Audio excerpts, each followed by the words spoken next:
Buenas noches, buenas noches. Muy buenas noches, Sepram. ¿Cómo están? ¿Cómo están? Buenas noches. Hola, hola. Bueno, buenas noches. Sé que para muchos es muy buenos días. Hola, Celes, querida. Primero, felicitarlas, agradecerles. Hola, Ana María, ¿cómo estás, querida? Eh, Agradecerles, espero que tengan un muy buen día de las madres. A quienes no las tienen, que el dolor no sea tan grande, que lo puedan soportar. A quienes han perdido sus hijos, que puedan disfrutar de otros. Hola Silvia, querida, buenas noches. Elena Valdés, hola, sí, preciosa la noche, Laura. Les decía que agradecerles a la Cele Ferretti, a Cecilia Saavedra Coria, a Carmen Seba, a Sofía Pérez de Villagra, a Gisela, bueno, a Inés Díaz, a Raquel de Huecoechea de Granillo, bueno, a tantas. Hola Hortensia, querida, hola Tatá. Bueno, también a quienes han tenido estas ideas, que ha sido Adriana Simonazzi, que seleccionó las películas, a las compañeras y compañeros, a Mariam, Rodrigo, Gastón, Alejandro, a la Nati, bueno, a todos los colegas, hola Graciela, que hemos tratado de poner lo mejor de nosotros para que tengamos una semana reflexiva, que sea linda, que también sea divertida, que tenga lindas pelis para compartir y buenas lecturas. Hola Inés, así que a todas ustedes, muchas gracias por estar ahí, es un placer enorme, siempre es un placer reencontrarme con ustedes, me encanta, lo anhelo, lo preparo. Hoy estuve todo el día en las plantas, entonces me fui atrasando, fui a tomar un heladito, llegué tarde, casi volando. Matilde, mi loco, mi gran compañera, fuimos compañeros en ancianidad, Matilde, una gran madre. Un beso a tus dos hijos y a tu hija. Susana, así que bueno, nos queda poco, nos queda lo de mañana. Le vamos a regalar ahí un videito muy lindo. Y agradecerle a Mónica Caen Danvers, no sé si se acuerdan de Telenoche, la esposa de César, mamá de Sandra Mianovich, que hace muchos años con la señora que vivía aquí con Perica, colaboraron para hacer un libro, mañana se los voy a mostrar, y nos apoyaron siempre, así que la vamos a recordar también a ella como una gran madre. Ha sido una semana muy intensa, pero maravillosa, muchas buenas películas y reflexiones, gracias. Y acuérdense de compartirlas, ¿no? En esta semana, gracias a la tele y a la ayuda de otros, han tenido, y le estoy agradeciendo, le tendrías que agradecer infinitamente a Iñaki. Iñaki Hortensia te manda saludos, ¿sí? Porque es un camarógrafo oficial, me acompaña algunas veces a un departamento, a una casa, me prepara los aparatos y todas las cosas para que podamos filmarlo, así que muchísimas gracias a Iñaki también. A Adriana, que es su mamá, todas estas ideas, a la Dani, que hace toda la difusión y que seguramente cuando le toque va a ser una muy buena mamá si le toca eso y lo elige y la vida le da oportunidad. Bueno, les cuento esta semana para el buenas noches, fue todo en relación al Día de las Madres. Y en la primera reacción, me acuerdo fue la de Alejandro, dijo, bueno, hay que hacer un Día de las Madres diverso, que no sea solo Almodóvar. Bueno, no lo dijo así, lo dijo un poco más a lo Alejandro. Y me acuerdo que escribí, no hay que tener prejuicios porque vamos a mostrar muchas diferentes maternidades. Pero a todos les inquietó, me sorprendió, a los de Buenas noches, a Rodrigo, a la Nati también, a mi madre, como ¿qué hacemos para el Día de las Madres? Y aparecieron cosas preciosas, básicamente escritos familiares. Conocieron a mi hermana, que también hizo de mi madre, a mi abuela, que también hizo de mi madre, a mi madre. Por eso cuando mañana veamos todo sobre mi madre, también podremos decir todas las madres que tuve, ¿no? Así que, bueno, también les deseo un muy buen, lindo Día de las Madres a mis hermanas que son madres. Hola Sofía, muchas gracias.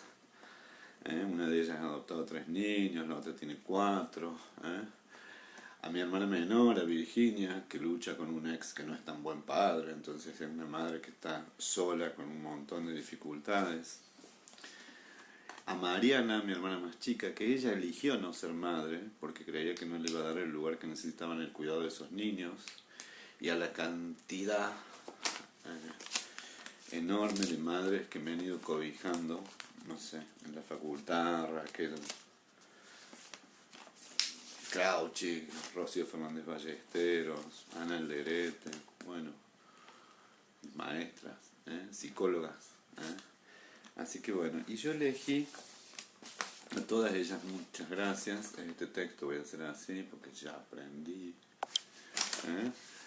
que es de una psicóloga que se llama Françoise Dolto y que se llama Infancias. Cuando yo lo vi, me pareció un hallazgo,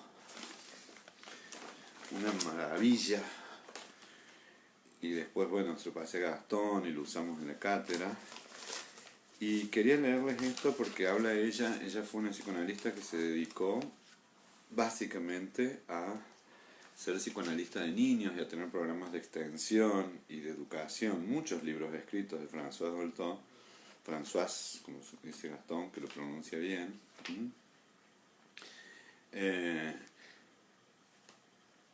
Y quería leérselos porque ella tuvo una mamá que tuvo muchas dificultades y además fue una muy buena madre. Y este libro, bueno, fue una muy buena madre, una madre muy querida por sus hijos, es una entrevista que le hace su hija cuando ya era mayor. Dice: fui arrojada al psicoanálisis por mi psicoanalista. Lo que yo quería era ser pediatra, una pediatra que comprendiera la psicología de los niños. Y eso es lo que fue. Fue una psicoanalista. Y vamos a meternos de lleno a ella, ¿no? Les decía que sufrió muchísimo y cuando le preguntaban cómo llegó a esto, ¿no? Yo voy a hacer así como una selección, dice: ¿puedes hablar de la muerte de tu hermana? Dice: yo era una niña grande, tenía 12 años y era infantil, de cuerpo y de espíritu. Pero lo más terrible fue cómo me lo anunciaron. Mi madre me dijo, en vísperas de mi primera comunión, que mi hermana tenía una enfermedad mortal, que los médicos no sabían curar, pero que Dios podía hacer un milagro. Él hacía milagros cuando un niño puro se lo rogaba. Se agarraba de cualquier cosa la pobre mujer y me explicó que nadie podía ser más puro que una niña en su primera comunión. Entonces, si yo le elevaba una plegaria, tal vez Dios haría el milagro, que los médicos quizás les parecía un milagro, que quizás se equivocaban. En todo caso, mi plegaria podría tal vez evitar la muerte de mi hermana mayor. Y como yo no supe rezar lo suficientemente bien, ella murió 2 meses después. Y me sentí totalmente culpable. Y mi madre me lo confirmó. Me dijo que era culpable. Primero me dijo: ¿ves? No has sabido rezar. En segundo lugar, no quiso verme durante 15 días. No por la ineficacia de mis rezos, sino porque yo era su otra hija. Ella tenía solo 2 hijas, sobre 6 niños en esa época. Y yo era lo que se le parecía más, el pelo castaño y ojos marrones, mientras que mi hermana, rubia de ojos azules, se parecía al padre de mi madre, al que ella había adorado, y también hermana de mi padre, su hermana preferida, también rubia de ojos azules. De modo que Jacqueline era por ambos lados la hija que les recordaba a mis padres sus amores infantiles. Mi madre no podía soportar que, teniendo que perder a una de sus hijas, no hubiera sido yo la muerta. Estaba muy alterada por su dolor de madre.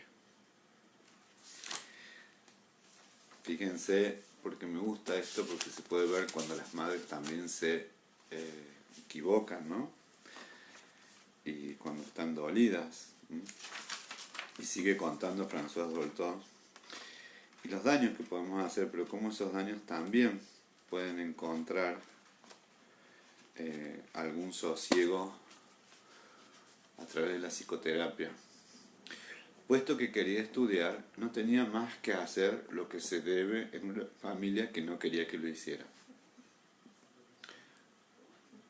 Bueno, les hago una introducción. Ella quiere estudiar medicina y entonces al primero dice, mi madre quería que mi padre me cortara los víveres. Mi padre afortunadamente no lo hizo, pero me daba estrictamente lo mismo, mínimo. Fue realmente muy duro, pero no lo lamento para nada. Como era mayor, comprendía que mi padre no me diera más plata. Y además, a una mujer no hay que pagarle los estudios. A los varones sí, pero no a las chicas. En las tradiciones familiares burguesas se les da la dote si se casan. Entonces yo sabía lo que quería, y peor para mí. Puesto que quería estudiar, no tenía más que hacer lo que se debe en una familia que no quería que lo hiciera. Y aún en eso no estaba para nada enojada con mi madre. Comprendía que mi opción en la vida era tan extraña con respecto a su educación que la molestaba. No podía culparla. Muy rápido comprendí que era una neurosis y que además mi madre estaba en plena menopausia y encima estuvo muy cerca de perder la razón cuando perdió a su hija mayor. Sí, yo la compadecía. Fíjense cómo van cambiando, estos son los recuerdos de la hija y cómo va comprendiendo a las madres, que esa es otra cosa que también nos sucede, porque han hablado todos de madres muy hermosas y han escogido cosas, pero también hemos hablado un poco de la cara oscura de las madres, ¿no? Entonces les decía que igual frente a esto van emergiendo diferentes comprensiones. Y dice,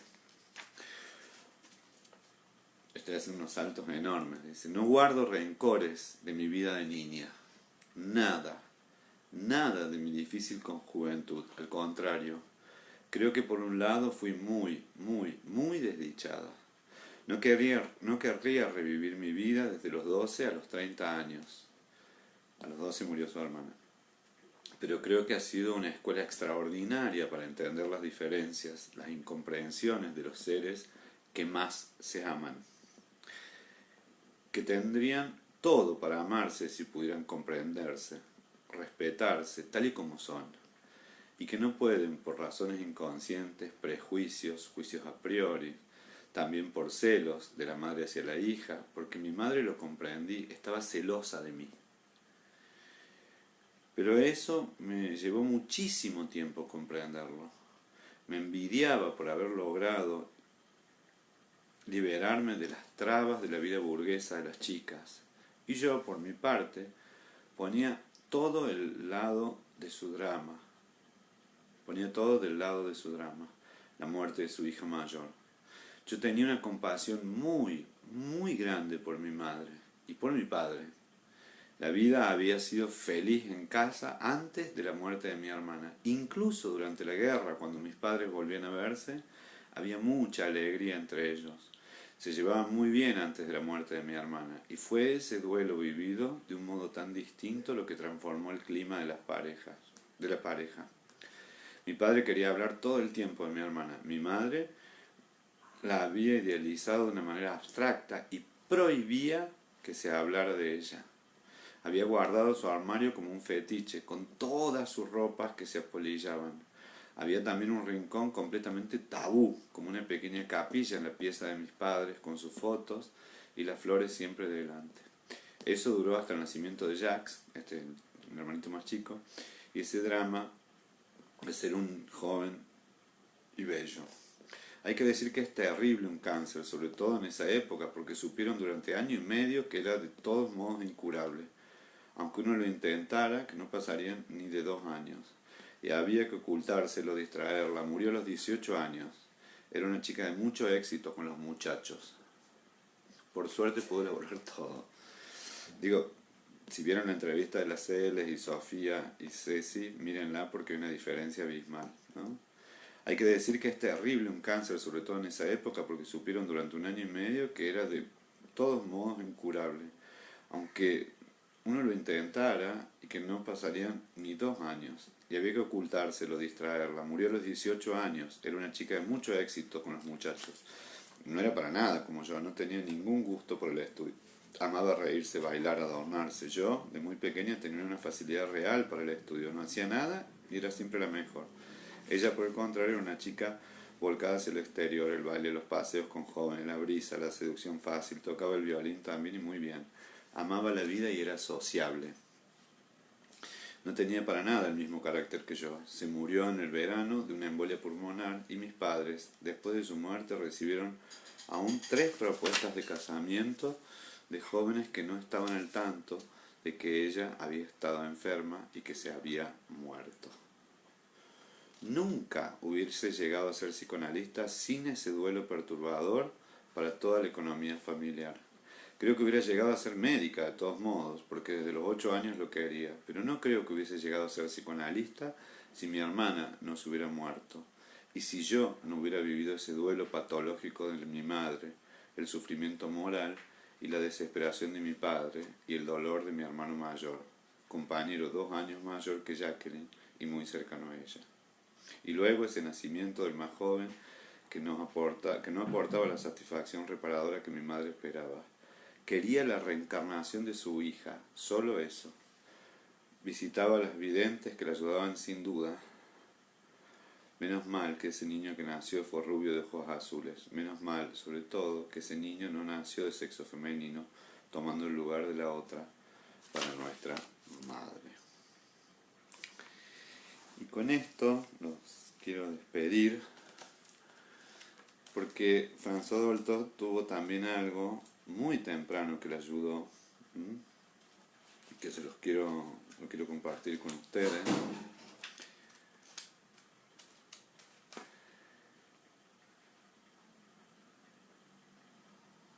Y luego el día en que iban a lo de mi abuela materna, el domingo le tocaba a mi abuela paterna, tíos y primos de ese lado que venían a almorzar o a cenar. De modo que los días estaban marcados por "es el día de". Y lo más importante, creo, era que mi abuela, la madre de mi madre, nos recibía a todos los niños uno por uno. Cada uno tenía un día para almorzar en su casa. Desde muy pequeños, yo almorzaba los viernes en lo de mi abuela y eso me gustaba mucho, ¿no? Digo, para tamizar esto de que es muy importante lo que las madres de las madres pueden hacer por las niñas, las niñitas y los niñitos, para hacer esa vida más llevadera, porque muchas veces las madres no pueden ejercer esa función de manera tan plena y tan potente, sino lo hacen de manera muy dolorosa, muy enojadas, muy envidiosas. Entonces el lugar de las abuelas es importante. Y bueno, los dejo con esta reflexión final, que me parece muy lindo. Laforgue era el psicoanalista. Bueno, ella va contando sobre su psicoanalista.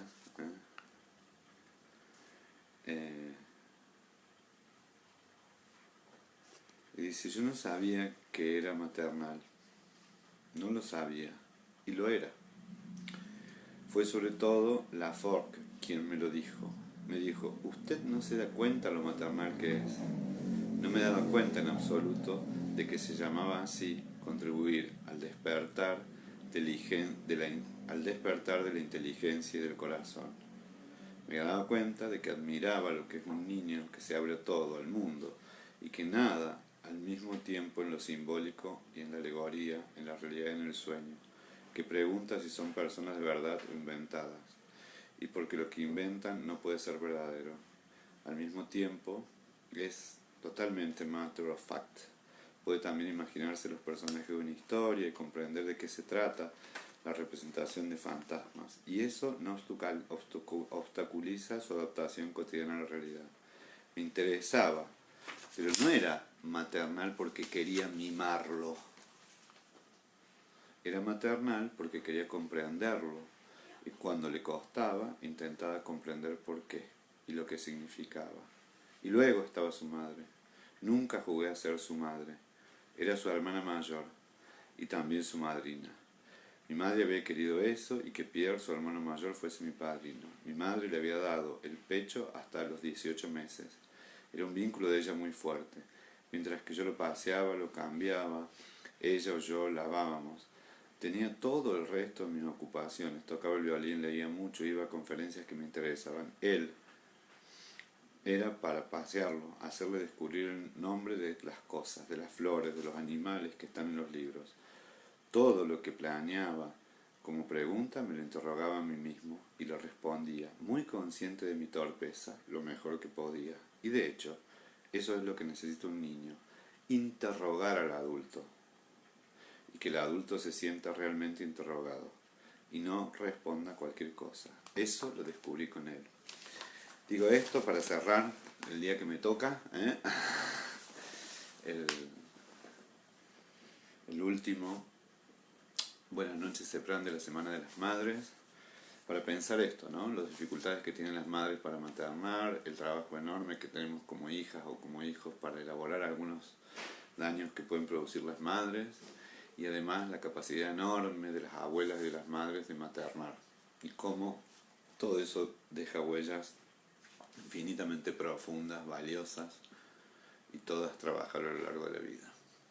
Ahora vamos a cortar. Les deseo que tengan muy buenas noches, Cepram, y voy a analizar, voy a ir y volver, una película hermosa, Pecados y Mentiras. Mentiras, pecados, mentiras, mentiras de verdad. En un ratito, en 5 minutos nos vemos. Buenas noches, Cepram.